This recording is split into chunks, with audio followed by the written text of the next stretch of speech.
Hello and welcome, everybody. Thank you for joining us for this webinar on migrant categorization and labels. My name is Martin Boos. I'm Deputy Director of the Migration Policy Center here at the European University Institute in Florence, and I'm very pleased to be chairing this session. I'm very happy to welcome our main speaker today, Rebecca Hamlin, who is an Associate Professor of Legal Studies and Political Science at the University of Massachusetts at Amherst. Rebecca's research focuses on law and immigration politics. She has published extensively. Her first book, Let Me Be a Refugee, was published by Oxford University Press in 2014. And her second book, which she will present and discuss today, called Crossing: How We Label and React to People on the Move, was published earlier this year with Stanford University Press. So thank you very much, Rebecca, for joining us today. We are also joined by Professor Andrew Geddes, who is the director of the MPC, and who will make a few introductory remarks before Rebecca starts her presentation. As always, the way this works is we'll have a presentation, and then there'll be some time for Q&A with the audience. If you are listening and if you want to ask Rebecca some questions, I would like to ask you to write your questions in the YouTube chat box, and we'll then take them one by one. With this, thank you for joining us, and over to you, Rebecca.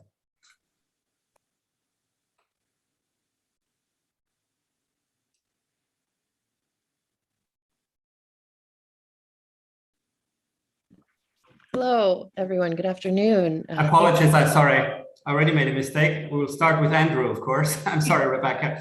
Over to you, Andrew. Didn't get the memo. Go ahead. Thanks, Martin. Well, it was just a very quick thing, really, because I wanted because this is, as I was pointing out to Rebecca earlier, she's obviously based in the US, we're here in Europe, and we know we've got an audience for these kind of webinars, people joining us now from all over the world, and that's really important to us at the MPC.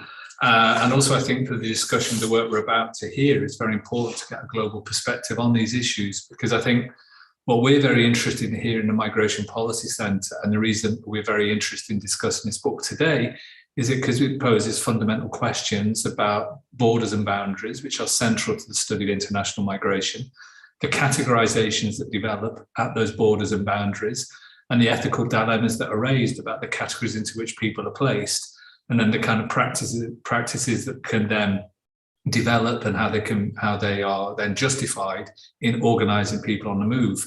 So it's really fundamental to what we're doing here. Obviously, we're quite focused, but not centrally focused on what's going on in Europe. It's obviously an important part of our work. We've also worked on what's happening in other parts of the world, such as South America and Africa as well. And that's why this book is a really valuable contribution. And we're very grateful that Rebecca has been able to join us, as I just discovered, in what is basically a public holiday in America. So doubly grateful to her for finding the time. So it's really timely book. And I think what I wanted to also say is that we don't have a specific discussant for this book. What we have is an audience of potential discussants. And I think as Martin Roos just pointed out, we really encourage people, for all of you who've joined us this afternoon, we're very grateful you found the time to do that, but also please feel free to engage with questions. We have to use, obviously, the kind of chat function to do that kind of thing, but we really encourage you all to think of yourselves as discussants and to bring the experiences that you have from many different parts of the world into this really important discussion. So very happy that Rebecca can join us and that the rest of the audience has joined us. So yeah, and now on to the main business. Over to you, Rebecca. Thank you so much to Martin and Andrew for this warm welcome. I'm very excited to be here to talk about my book, and I'll just share my screen here. And my plan today is to talk about sort of the overarching arguments of the book, and then do a little bit of a deep dive into a couple of the chapters, but give everybody a sense of the whole, so that perhaps if there's aspects people are more interested in talking about, we can talk about them during the Q&A. I thought I'd start by saying a little bit about what it was that motivated or inspired me to write the book in the first place. And while I've been thinking about these topics for quite a long time now, and especially coming out of my first book, Let Me Be a Refugee in 2014, had a lot of ongoing sort of unanswered questions about migrant categorization. It really came to a head for me intellectually in the fall, late summer and fall of 2015, when the world was very focused on a large number, a very large scale set of arrivals into Europe, both across the Mediterranean and also over land. And in particular, I think the attention of the world was captured on the morning when a young child named Alan Kurdi, a toddler's dead body, was washed up on a Greek beach and photographed, and that image went viral around the world and was shocking and disturbing to many, many, many people.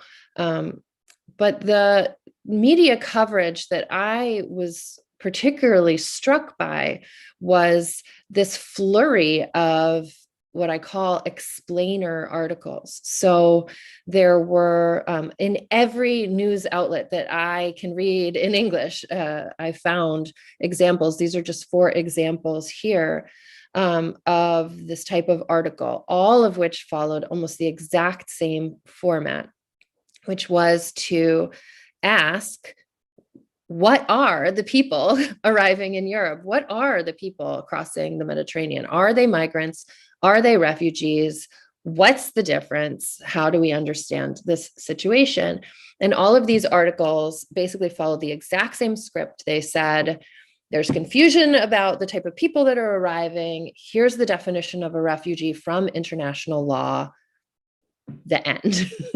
And I was so frustrated by these articles because it felt like providing that the definition of a refugee from international law does not actually answer any of the most difficult questions about what legal protections the people arriving were entitled to and what moral obligations the privileged countries of the world had to these people. It felt extremely inadequate and very focused on this very positivist legal way of thinking about the world, as if the answer to that question sort of solves all of our most difficult problems.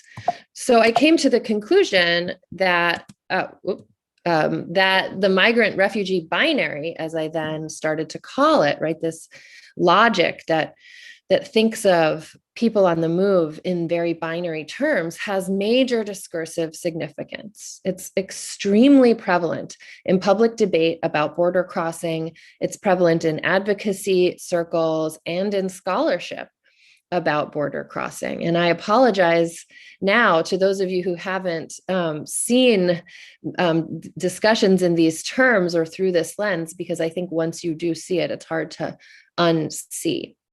But I start the book out by sort of unpacking and exploring what I think are the 3 core assumptions that underlie binary logic. And so I'm providing these assumptions for you here. That this is not what I end up critiquing these assumptions, but I think it's important to understand what the assumptions are that sort of prop up the migrant refugee binary. And the first and sort of most central assumption of binary logic is that refugees and migrants have distinct and distinguishable motivations for crossing borders. And what I mean by that is that that not only are migrants and refugees different, fundamentally different in the way in which they decide to cross borders and the motivations that they have, but that difference can be captured in a process, right? A sorting process, so that a process of regularized inquiry could be created through which each individual border crosser's motivations can be discovered and therefore properly categorized, right? So there's this deep assumption in binary logic that it's possible to find out for each individual person what they really are and assign them to the appropriate category as a result of that process. The second prong of binary logic is that refugees are the neediest amongst the world's border crossers. And this goes hand in hand with the first assumption, because of course, the reason why we want to sort people is to identify who is most needy and who is most vulnerable and most deserving of protection, care, and concern. And so the second assumption helps to justify the reasons for having the processes that the first assumption assumes are possible. And the third assumption is that true refugees are rare. And by rare, I mean the vast majority of people crossing borders in the world are not refugees.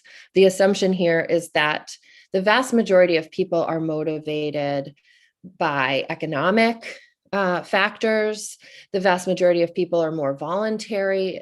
They could choose not to travel across borders, but they do so in order to improve their station in life, that they're perhaps more flexible, and therefore it is less problematic from an ethical or moral perspective to exclude them or deny their entry into a country.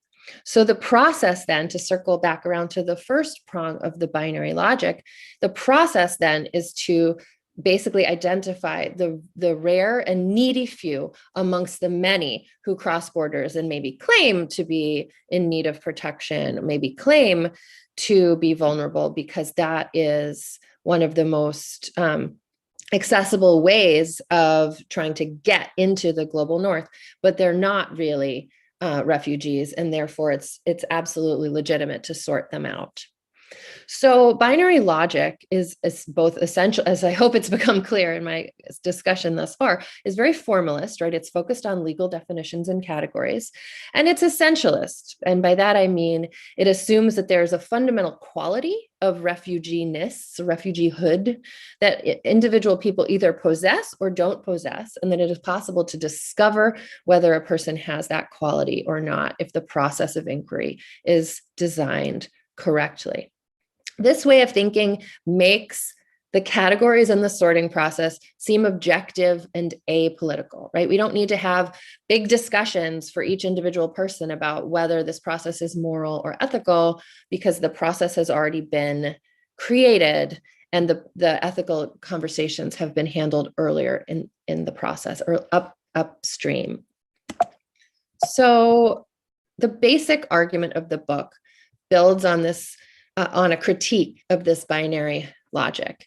And it says that empirical study of border crossing actually reveals, somehow I went back. There we go. Sorry about that. It reveals the binary to be a legal fiction. And here I build on the work of legal scholar Lon Fuller, who argues that legal fictions are constructions which are not accurate, but which are treated as if they are true for the purposes of bureaucratic expediency and convenience.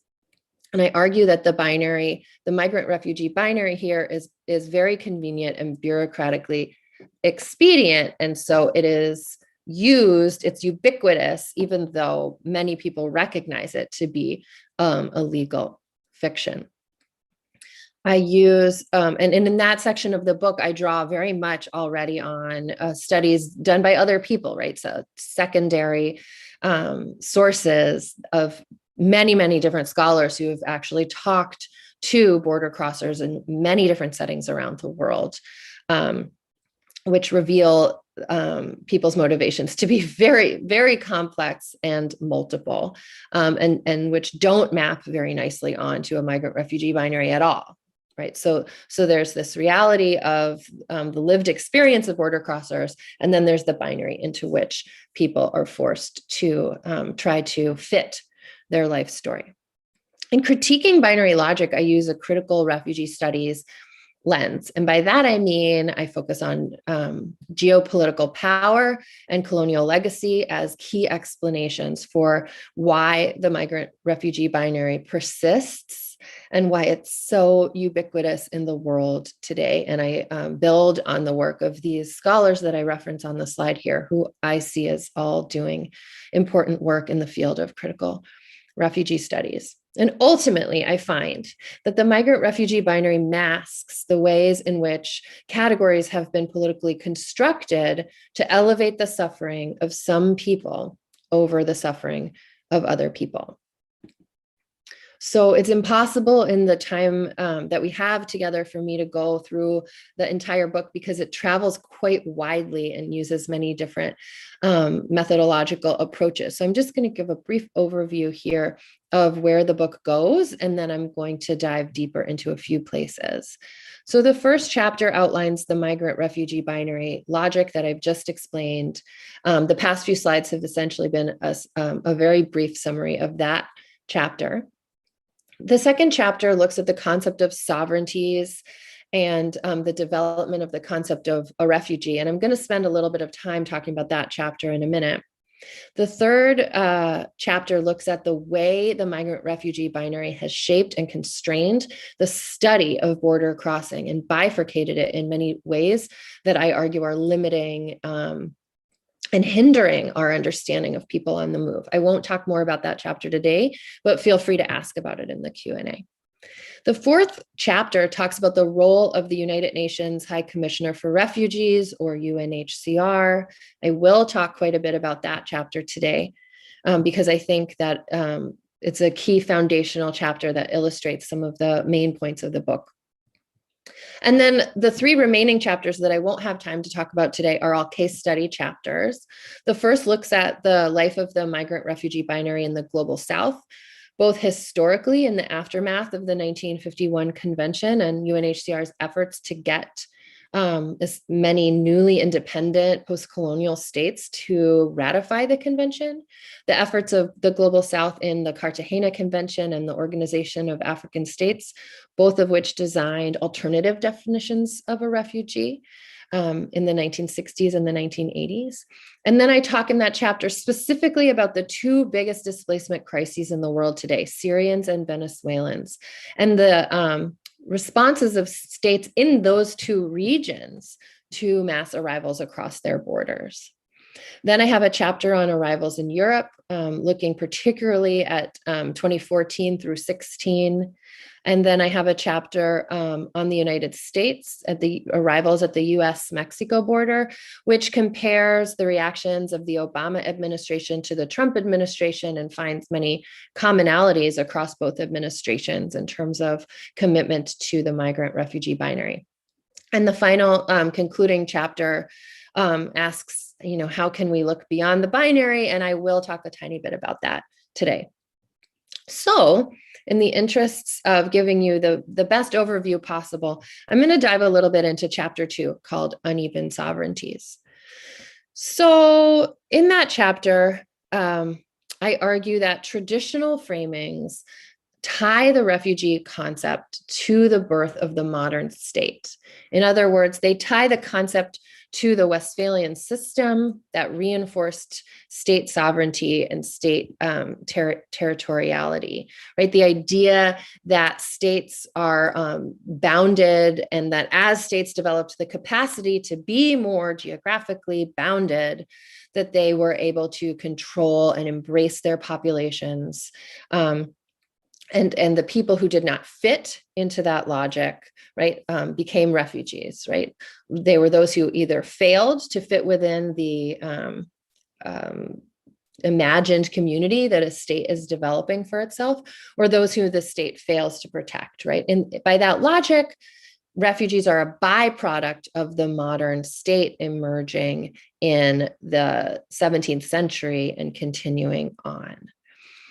I push against these traditional framings in the chapter and bring a colonialist lens to the story. And I argue that these accounts are not acknowledging the fact that European states during the immediate Westphalian period and then continuing on into the 18th and 19th centuries were certainly very concerned with their own borders in Europe, but absolutely disregarded the sovereignty or territorial boundedness of peoples around the rest of the world.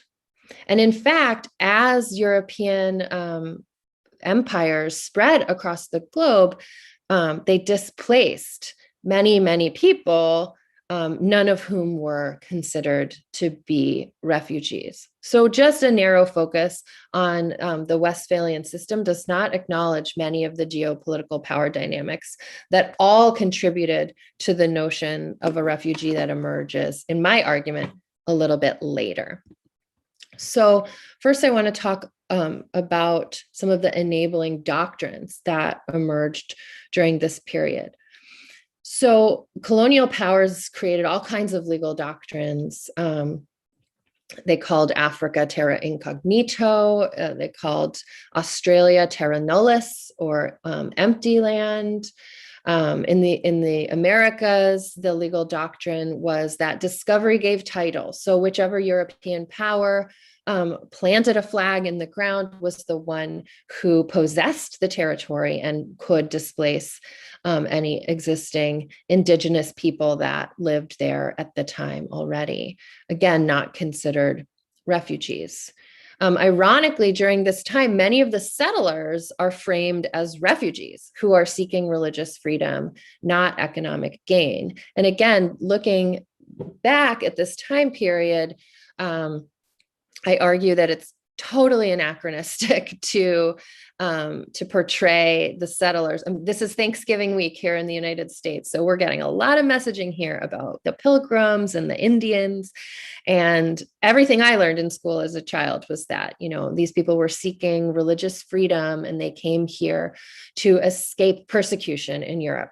A lot of that narrative that we learn here in the United States is totally anachronistic and disregards the degree to which people coming to settle in the Americas were absolutely motivated by economic gain. And in fact, it's impossible to separate out the concepts of religious freedom and economic gain in that moment, because prosperity was seen as godliness. So within decades, ironically, the countries like the United States that had used this doctrine of discovery giving title in the 1830s, the Supreme Court created that doctrine. By the 1880s, the United States has created a new legal doctrine called the plenary power doctrine, which according to this doctrine, gives states the sovereign authority to exclude foreigners from their territories.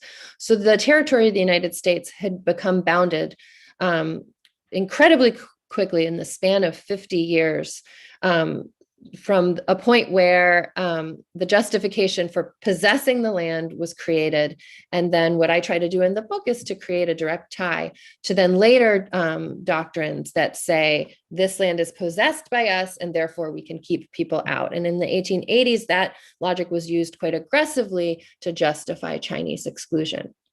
So I argue in the book, and again, I'm sort of glossing over many pages in just one slide, but I argue in the book that sovereignty doctrines were never about equality, never about imagining that each state has a sovereign right to something, but always about domination, right? These doctrines were always about trying to figure out how to possess new territory.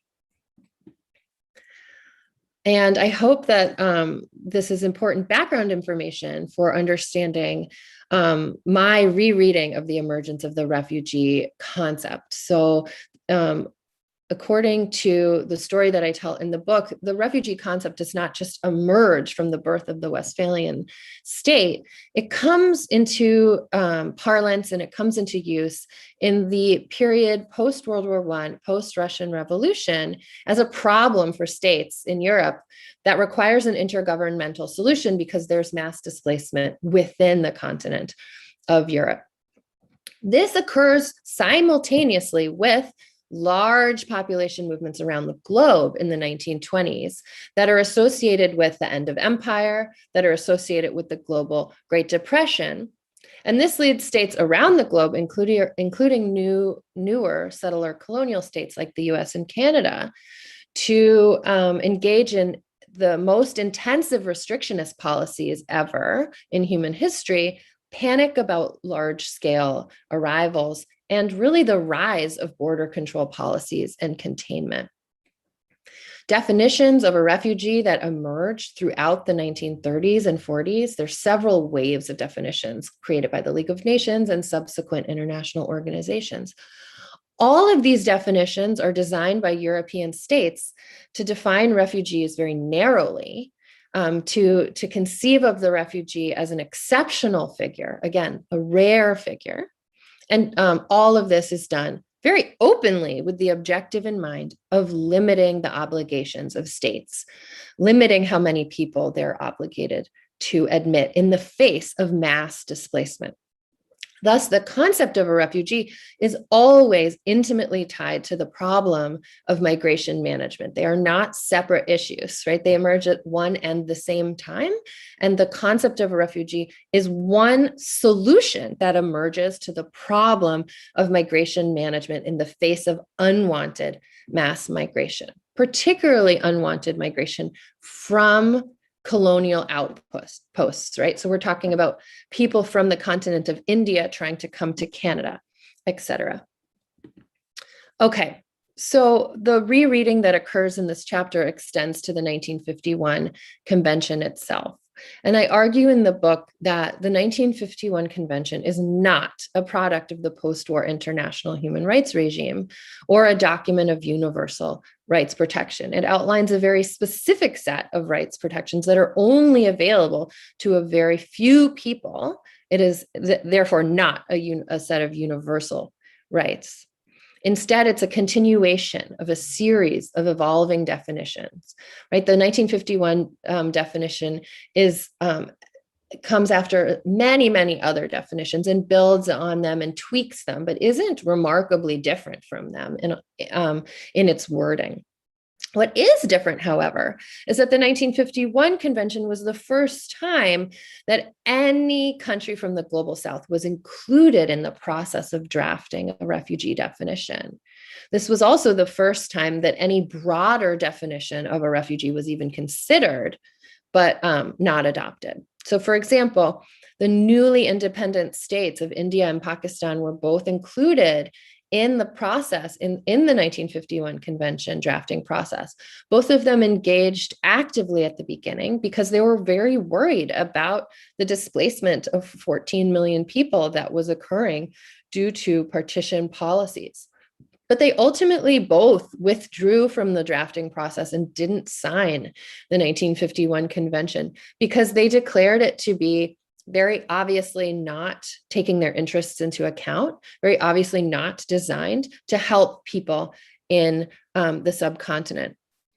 So the 1951 convention, like earlier definitions of a refugee, was purposefully not global in scope, was deeply liberal and individualized, and followed what B.S. Chimney calls an exilic model, which means it's designed to help individuals in exile who are being persecuted for, their ideological commitments or some immutable characteristic that they cannot change about themselves. It also promoted and protected the interests of colonial states. And this is very, very explicit in the process. So we see countries like France saying, well, what would this mean for our holdings in Algeria, for example, right? So they're very clear to not want a refugee convention that changes any obligations or changes any of the power dynamics going on, as many of these states are actively still colonial powers. Okay, so that's sort of the overview of chapter 2. And now I'm going to carry on talking about the role of UNHCR in the modern moment. I will say in the book, I spend quite a bit of time talking about the role of UNHCR in the immediate aftermath of the convention and how it spent quite a bit of time and effort going around the world to newly independent states, trying to convince them to adopt the Refugee Convention, often without much success. But I won't talk about that right now. I really want to spend some time talking about the contemporary UNHCR. So UNHCR is extremely committed to the migrant refugee binary. And when I tell you that it is committed, I mean it's really committed. So I collected a lot of its public statements, its press releases, speeches, etc. That was sort of my first wave of research. And we see things like, for example, as far back as 2005, the director of the protection department at UNHCR wrote a whole article, the title of which was "Refugees Are Not Migrants," arguing that it's very dangerous to conflate the two types of border crossers. More recently, in 2017, these are just examples of the rhetoric that I found in my research, but the Assistant Commissioner for Protection said in a speech, it's inappropriate to present refugees as a subset of anyone else, migrant or otherwise. A person who's a refugee is a refugee, full stop. Blurring the distinction between refugees and migrants undermines the specific legal protections to which refugees are protected. So here you get a little bit more of a sense of why UNHCR is so invested in this binary. And it's because it views its mandate as helping one particular type of migrant. And so it really wants to be clear about the distinction between who it's responsible for and who it's not responsible for. Here's an example on the left, a visual example of UNHCR's commitment to the binary that really, I'll be honest, it really kind of stopped me in my tracks. It's the cover of Refugees magazine, which is the internal publication of the organization. It's from 2007.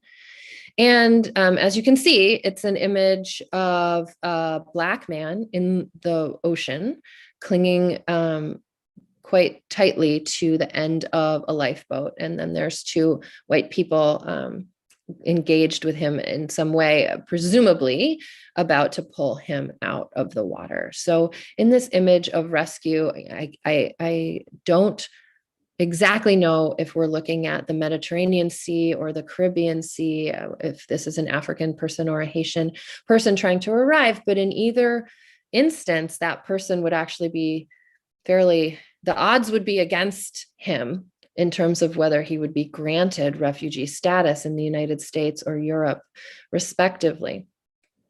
And what we see superimposed over this very, very striking image is the question, refugee or migrant, why it matters. And I guess I sort of felt like when I saw this image that question was not the most important question at all in my mind. And it's just sort of, it leaves a lot to unpack and it leaves a lot unsaid, but I wanted to just sort of show you how much effort the UNHCR puts into promoting and preserving the binary. And so once I realized this was really a thing that UNHCR did, I started looking much more closely at its social media, which is an area that UNHCR has spent a lot of time and resources on in recent years. So it's got more than 2.5 million followers on Twitter. It's very active on Facebook, Instagram, even Pinterest, which is kind of funny. And I started collecting its tweets, and I created a database of sort of all the times since 2014 that UNHCR has tweeted about the binary. And in the end, it turned out to not actually be that interesting of a database because it's extremely repetitive. Every few days, it seems, the UNHCR tweets something very, very similar. And here are just 3 examples. So on September 3rd, which is actually the day after the picture of Alan Kurdi's dead body went viral around the world, UNHCR tweeted, refugee or migrants, what is right? With a link to an explainer article like the ones I began this talk with. In March of 2016, there's a crucial difference between refugees and migrants. Learn more. Again, a link to an explainer. Confused about who is a refugee and who is a migrant, our FAQs will help. A link to an explainer. So this is something UNHCR does with great regularity. Here's just another example I wanted to show you from 2019. This is from their Instagram feed. What is the difference between a refugee and a migrant? Mixing these terms can cause problems. And it sort of doesn't then go into what the problems are, but it's quite ominous. Anyway, there's a lot of more examples I could show you, but in the interest of time, I will move on. So what I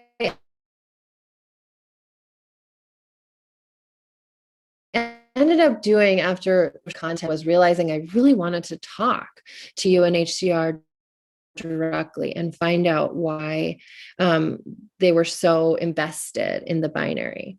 And so I reached out and they very graciously offered to host me. I went for a week in the spring of 2019. I spent an entire work week sort of shadowing them.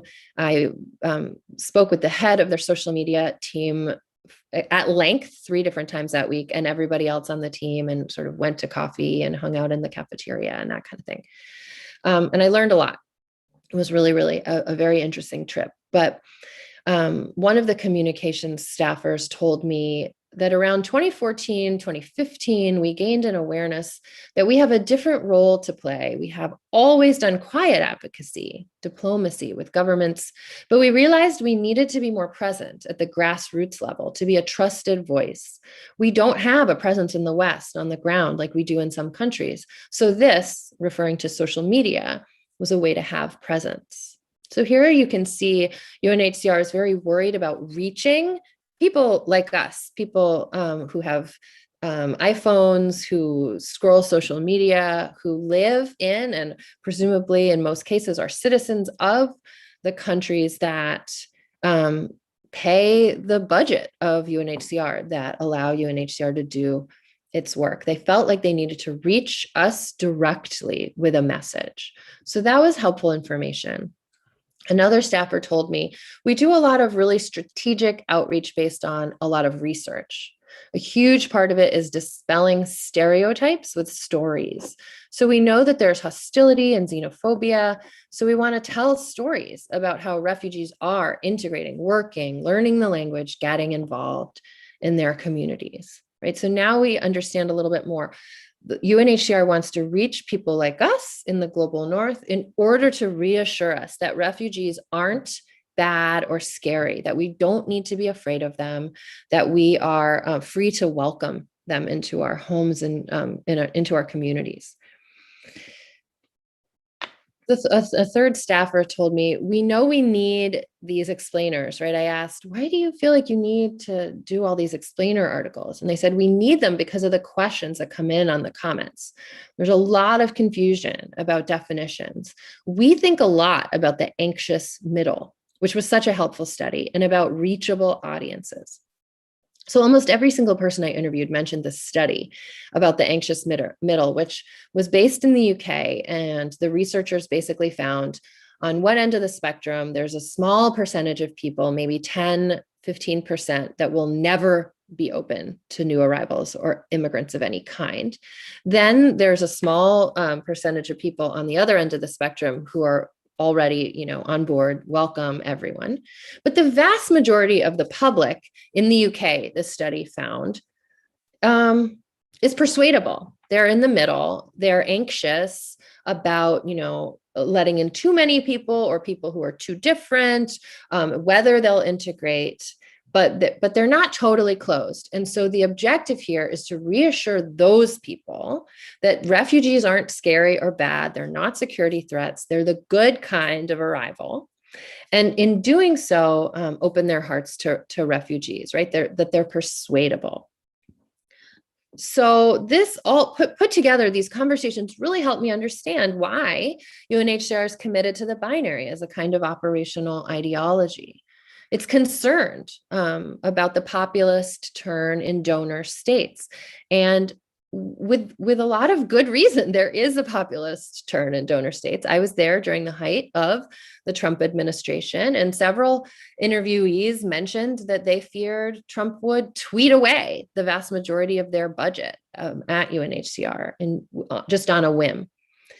The agency is therefore highly motivated to protect its authority on refugee issues, to stay relevant and enhance its capacity to assist vulnerable people, right? They want to keep existing, and they don't just want to keep existing to have a job. They feel a very strong sense of mission that their job is to help some of the most vulnerable people in the world. So this feels really important to them. To do this, though, UNHCR insists on the particularity of the refugee. This particularity is appealing. It reassures the majority of voters in donor states that refugees are not a threat because obligations to refugees don't extend to every border crosser. In sum, binary logic helps UNHCR illustrate the humanity of refugees while defining refugees as a distinctive group, not the hordes of migrants that global North publics might be worried about. So how does that fit into the larger argument? I argue that building empathy for refugees by insisting that they're uniquely deserving of concern and emphasizing the importance of sorting them from other border crossers has unintended consequences. These frames allow powerful states to sidestep the most difficult political discussions about the ethics of border control by suggesting that harsh measures are just so long as they make some rare exceptions for refugees. The binary, therefore, serves to assure us that real, quote unquote, real refugees will rise to the top of draconian sorting processes, leaving the undeserving migrants below. So how do we move beyond binary logic? Well, one of the ways that I talk about in the book is to avoid tug-of-war advocacy arguments about whether or not people trying to cross are refugees. Instead, it's important to acknowledge the difficulty of the situation that we're in, have the difficult conversations about precisely how much violence we are willing to tolerate to protect our privilege, and face up to questions of responsibility and accountability regarding the global North's role in causing displacement and instability through colonialism, neo-colonial global capitalism, and military intervention. Obviously, this is difficult. I'm not suggesting an easy fix to this situation, but part of the point is these conversations are unavoidable. Finally, I suggest thinking of the Refugee Convention as just one tool in a larger toolkit and continue to imagine new and complementary forms of protection. So I'll leave it there. You can email me directly. You can follow me on Twitter, or even buy the book if you're left intrigued at this point. Thank you so much. I'm really excited to hear your questions. Thank you so much, Rebecca, for a fascinating and very clear presentation. We're still waiting for some questions from the audience. I'd just like to encourage everybody, if you have a question, please post your question by writing it anything. in the I'm very chat box. open.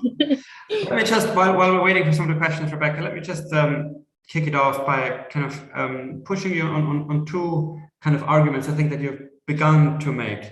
One is this issue of how what you're saying kind of intersects with the kind of current politics of migration and refugee issues. So these ideas and these terms, you've described how they've come about, but obviously they've become institutionalized and they have they feature very large in current policy making. So I suppose the question is, where do you go from here, and how do you? I mean, the argument that the category of refugees is used to protect some people. And if we got rid of it, you know, what would be the counterfactual? Would the kinds of consequences follow that you have in mind that you would like to see, or would it be an even worse situation where the refugee convention is even less protected? So I'd just like to encourage you to expand a little bit. And the related point is, maybe it's in the book, you didn't talk about it here, but what are the kind of more normative implications? What you're saying is that if we don't use these binaries, and I would agree that a binary is problematic in many ways. I mean, are you suggesting that presumably there are still grounds for making some distinctions in the supposed deservingness? I mean, there has to be some selection procedure. Are there ethically meaningful distinction that can be made, and if so, how? Yeah. Why don't we start with those two while we're waiting for that one? Thank you. Those are great questions, and I love to talk about this, so I'm happy to answer it. So I think part of what I'm trying to do here is, and I don't know how successfully I do it, but I'll just say what I'm trying to do here is meet a wide variety of different people where maybe they are and try to bring them a little bit further down the road with me. And so, you know, if you're reading this book as someone who's like deeply committed to the binary, to the concept of a refugee as like the way to advocate for the most vulnerable people in the world, my goal is pretty modest, which is to just get you to think a little bit critically about that position. If you're coming to the book like, I hate borders, let's get rid of them right now, like I think the book also helps someone with that perspective. But I'm not necessarily invested in getting everyone to that place. I'm actually much more invested in getting people to think about where they are and the way that they fit into this framework. So if everybody out there who heard this talk or read the book just thought a little bit differently about the words that they use when they talk about people on the move, reframed the way that they write their scholarship, like I would be actually pretty satisfied, because I think that, you know, that's a more realistic goal that I had going into this, where, you know, I review, I don't even know how many like manuscripts for journals a year, but like dozens and dozens of, you know, articles about this topic. And so many people, you know, start with like using these terms very uncritically and don't define their terms, don't say where they're getting their data from, et cetera. So it's sort of become a little bit of a like a pet peeve. I certainly don't think we should get rid of the refugee convention. I think that would be a pretty disastrous move in this moment. Much like, you know, I also teach US constitutional law as part of my job. And I think going back and having a new refugee convention or constitutional convention, like I kind of hate to think what the politics of this current moment would get us to if we threw it out. Like I said, I think it's a tool. I do think that a really strong essentialist view of the concept of a refugee that's deeply committed to binary logic works actively against us thinking of it as a tool and pushes us to thinking of it as like the be all end all, so that other forms of complementary protection that have emerged in the world are kind of secondary, derivative. They don't always put people on the path to citizenship status. They're seen as not as desirable or worthy, et cetera. So I think just sort of getting away from thinking of it as something other than a legal tool would be great. And I think that it's okay to use the word refugee if you're talking about the legal status, like that's what it is. It's a convention that provides people with a refugee protection status. I think when we get slippery about how we're using the words, we tend to like lay it, like burden it with normative meaning that I don't think it needs to have to serve the function that it can serve for protecting people in the world. I don't know if that answers your questions. Yes, thank you.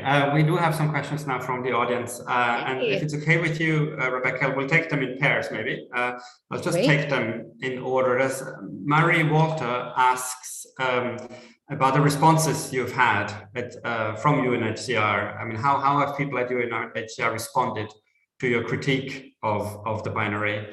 And Andrew Geddes asks about what do you think about regional initiatives, such as the Cartagena in South America? Is the regional level a better way to address these issues than going global? Great. Yeah. So I guess I'll start with Andrew's because I think I can do it quicker. But yes, I think regional initiatives are fantastic. I think, you know, there's moments in which, and I do get into this a little bit in chapter 5 of the book, but there have been moments in history when UNHCR has embraced those regional definitions and moments when it's actively sidelined them. I think more regional definitions. I don't see any downside, honestly, to regional definitions that states might feel more comfortable using and generating more locally. I think, yes, adding those types of tools to the toolkit more officially or with more enthusiasm would be a fantastic direction. In terms of Marie Walter's question, so I haven't directly reached out to UNHCR since the book has come out to see what they think of it. I'm a little nervous about that. I feel like they were very gracious, and I try to represent the degree to which I think they're absolutely motivated by a desire to help people. I don't have any doubt about that in my mind. But I also think, and we had some interesting conversations when I was there about the binary, and I think they're very, very much in it. And I would be curious to, perhaps I should be more brave and just reach out and say, what do you think? But they have not reached out to me. So I sort of don't know exactly what they think. Thank you. I've got next two questions. First one is from Matthias Seba, who asks about the divide between internal and international migration. So you're kind of trying to disrupt the dichotomy between refugee and migrant, but of course also big debates about cross-border migration and internal migration or displacement. So any thoughts you have on that? And we've got a question from Leza Brumat here at the EUI, and she's wondering if at any point in your book you address the contestation of the binary by global South countries. Okay, great. So on the topic of internal displacement, I don't get into it very much in the book, just because I had to bound myself in certain ways, but I think it's very relevant. I think that UNHCR has an interesting history about sort of resisting bringing IDPs under their mandate and then bringing them in as a distinct category. Certainly, I think moving away from the migrant refugee binary as a dominant framework helps us to think about people on the move more generally, and therefore the question of internal versus international displacement becomes less central. I think internally displaced people have, obviously very different needs and concerns in some ways, but they also have similar needs and concerns in other ways. And I think in particular, sort of anticipating maybe a question that may or may not come, but which often does, as we experience more and more direct impacts of climate change in the next couple of decades, I think internal displacement is going to become a very important question. It already is, but it's going to become an even more important question, because people who are displaced by climate change are very often displaced internally to their country or maybe their region well before they ever think about going anywhere else. And so I think grappling with how getting away from the migrant refugee binary might help us think better about internal displacement is certainly something that I hope people will do with this work. I don't think I do it in the book, but I think it's very compatible. And then the question about the global South, yes. In chapter 5, I talk a lot about that's what the chapter is about. It's about the global South. And I talk about how I talk about a lot of things. I try to squeeze a lot into that chapter, but one of the things I talk about is the story that we often hear. I heard it learning, growing up as like a forced migration scholar, about Asian recalcitrance or Asian resistance to the convention, right? And I learned that Asian states are not, as willing to sign the convention for decades before I actually learned like some of the history there about why. When I learned about how, the example I gave about India and Pakistan, how they tried to engage and were sort of told, your concerns aren't our priority here, about how, and there's lots of great scholarship out there that I draw upon in the book, talking about the ways in which countries in Asia have been hosting lots and lots of people, whether or not they choose to sign the convention. And so I think the story there is just a lot more complicated than certainly the dominant one allows for.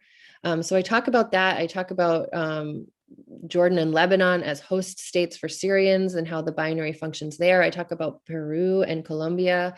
I talk about how UNHCR uses different language when it's talking to states in the global south than it does in the examples that I gave you here, where it's directing its focus to the global north, where it's very binary focused, far less invested in the binary in communications with the global south, because oftentimes the most effective way of getting states in the south to host people is to not call them refugees. And so I talk about all of those things in chapter 5. Thank you. We've got a question from Jesse Nassar. I think you've begun to touch on this issue already, who points out that the Western colonialist rhetoric towards migration is increasingly replicated in previously colonized settings as well. For example, the example of Lebanon is given here. Any thoughts on that? And we've got a question from Nomao Mamane, who's asking about migrants moving between different labels, or for some people being perceived as migrants, to others as refugees. That might vary depending on the country that they are in. What are your thoughts on that? Sorry, I'm just trying to avoid the sun shining in my eyes and read these comments at the same time. The first question was about an example of Lebanon, about the Yep. use of this rhetoric, and again, the global south, if you have any thoughts on that. And the second question about migrants being migrants, people on the move being migrants in one country, and then when they Yep. cross to Europe, they become refugees. Okay, so on the question about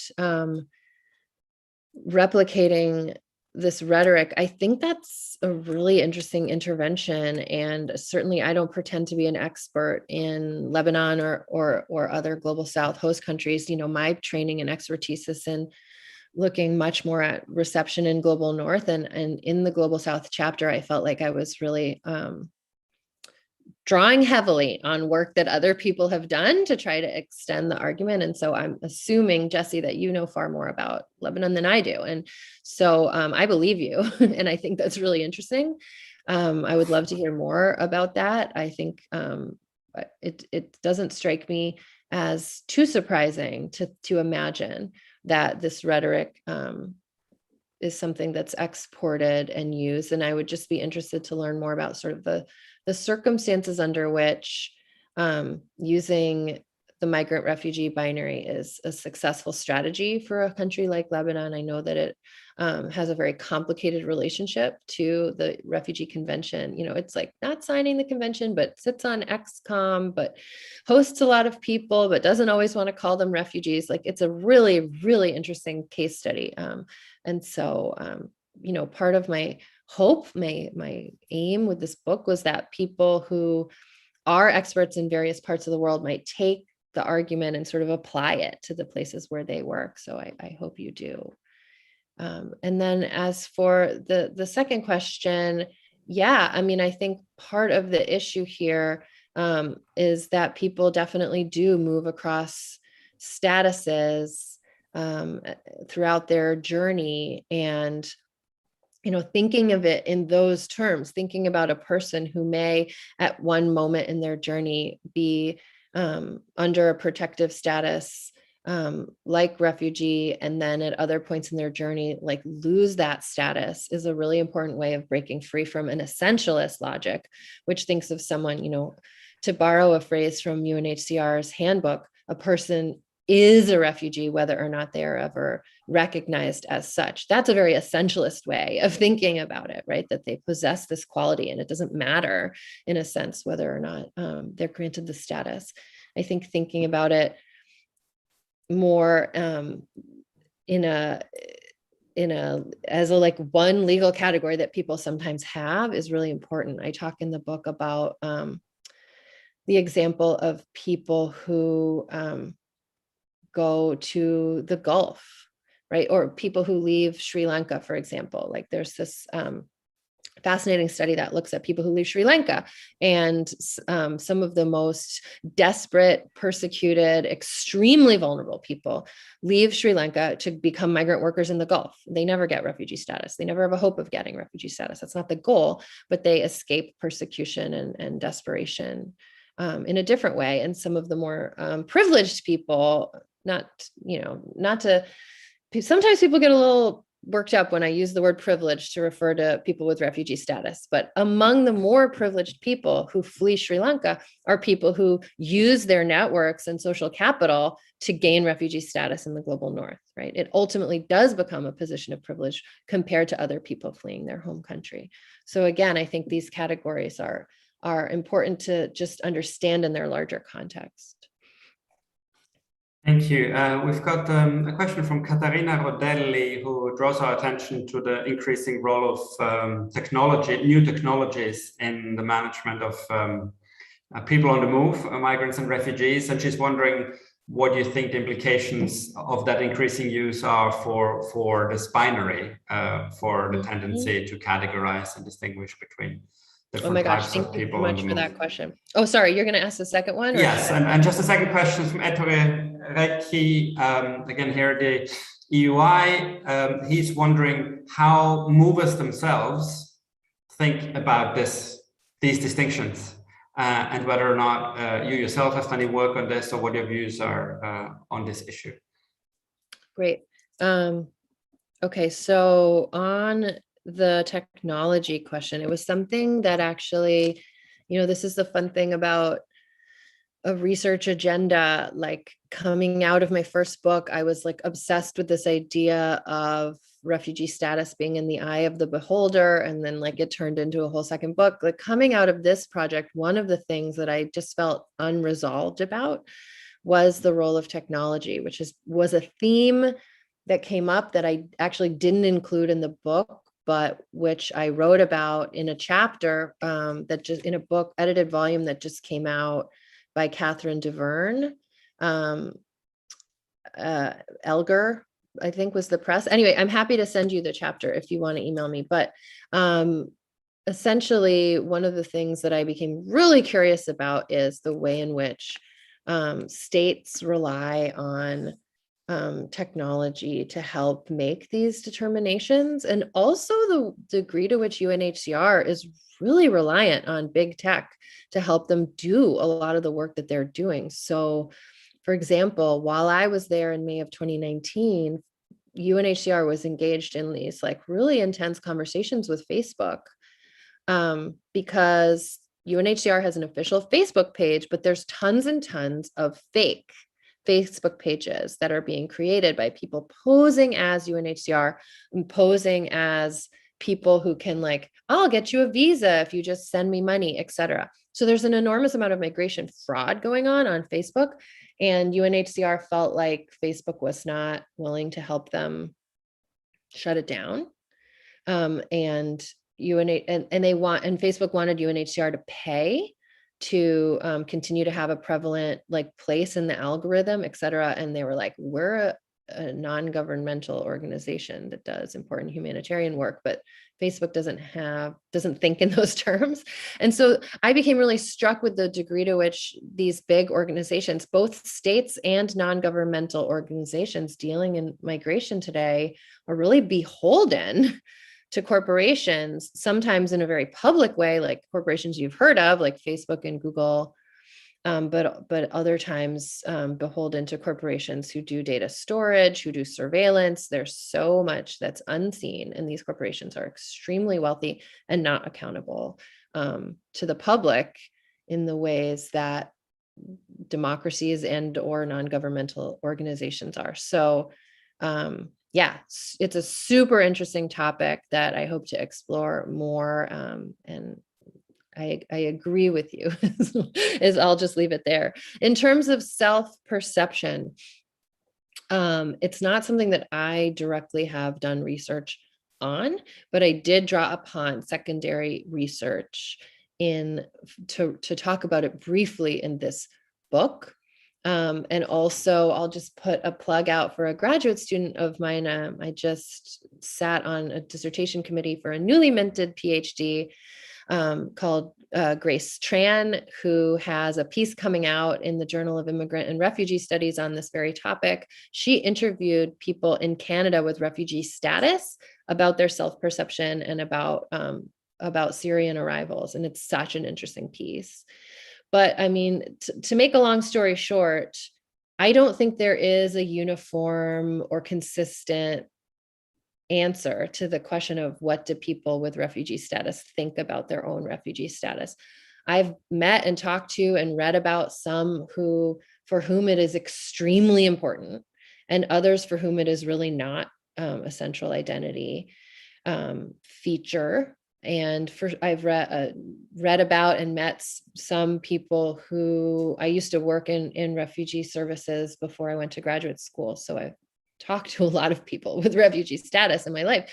And I think that some people see it as like shameful, that puts them into the role of victim in a way that they don't embrace. Some people choose to identify as a refugee for their whole long life, and other people don't. So I don't think there's a uniform answer, although I will say for those people who have refugee status, who identify very deeply with that refugee status, it can be difficult to think beyond the binary.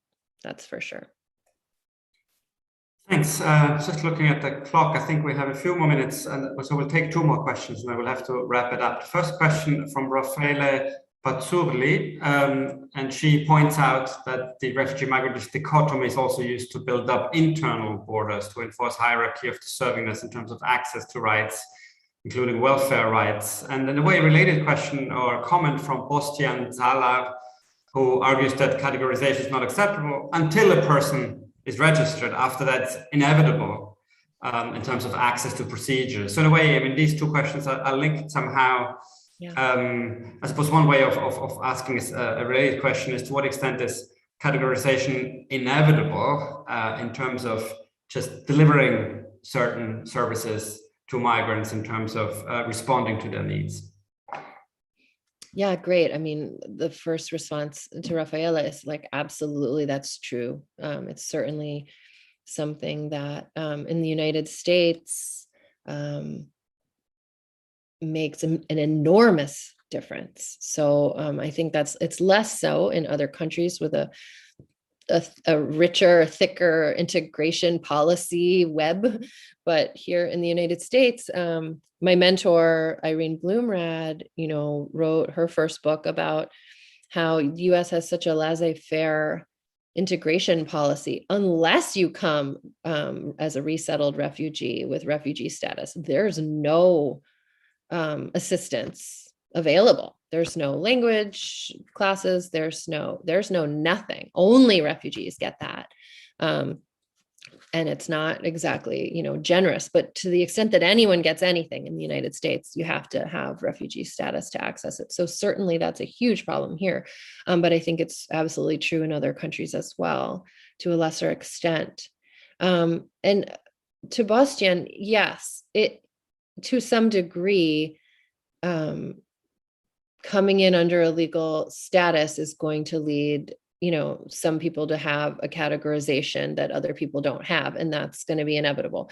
Even if it became as simple as like legally here, not legally here, right? Even if we collapsed all other forms of entry into one, there's still going to be a binary because people are going to illegally enter and be undocumented. So I think there is a degree of inevitability to that. What I am much more concerned about in the book is not what happens when someone possesses a particular legal status, although back to Raphael's point, that's important. What I'm much more focused on talking about in the book, though, is the categorization that occurs way before anyone's registered as anything, right? The use of these terms devoid of any official categorization, right? When a politician sees a boat full of people and calls them migrants, right? That does important discursive work. We make assumptions about the deservingness of a person who is referred to as a migrant. Whereas then an advocate might say, no, they're refugees, and they're trying to make an important point again about deservingness.